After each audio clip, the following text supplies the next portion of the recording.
So, when you haul stuff on an open trailer all year long, um, you're exposed to the elements, and there always comes a time when you have to start making repairs. And I came to that point where I had to make repairs. Um, you can see right about here, there is board, a deck board on my trailer that had snapped off. And then I had several other ones on the trailer that were either cracked or spongy or both.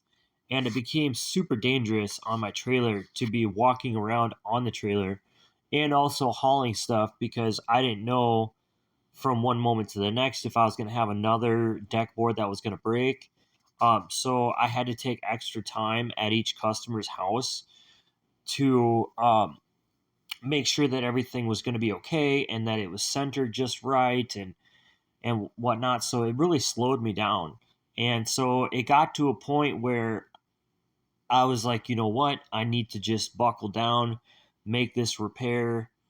Um, and it took me a while to actually make the repair because, as you can see in this channel here, that's an inch and a quarter thick, or an inch and a quarter tall, I should say.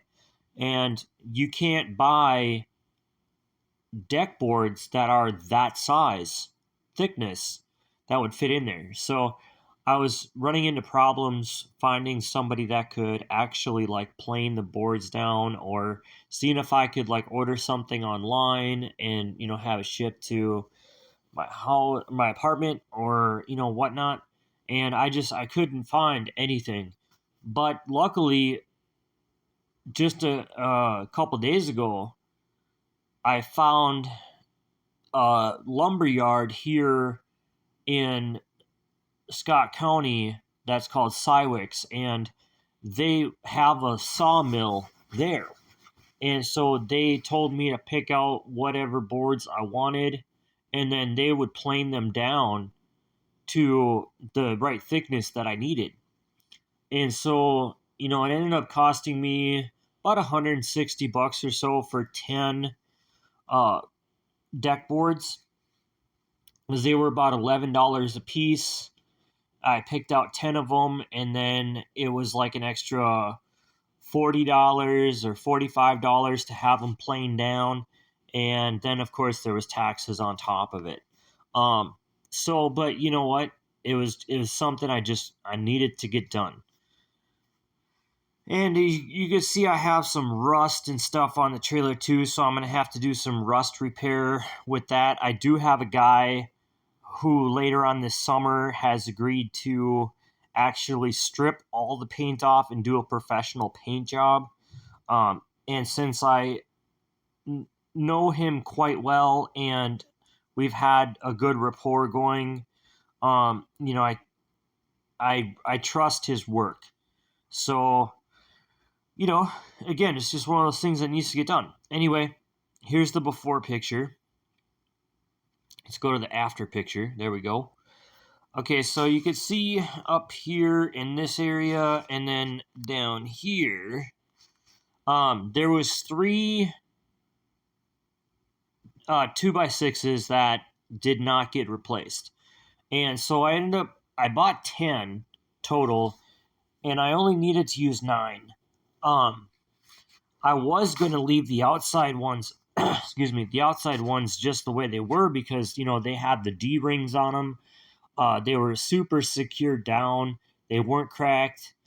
They weren't rotted, nothing like that. So I was already planning on leaving those 2. But then this inside one, you can see it right about right there. I ended up leaving that one too.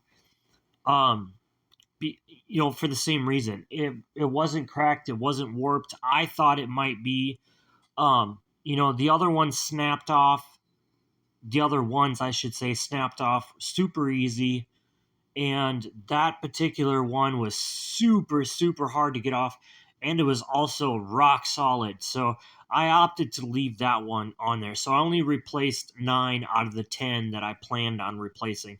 And also, these 2x6s, they look really blonde, but they are actually treated. So I don't know, if I'm going to put a stain on them. But one thing I do think I am going to do is in the near future, I think I'm going to replace the other three that I did not replace yesterday. And and I'm going to replace them with the same type of wood and everything.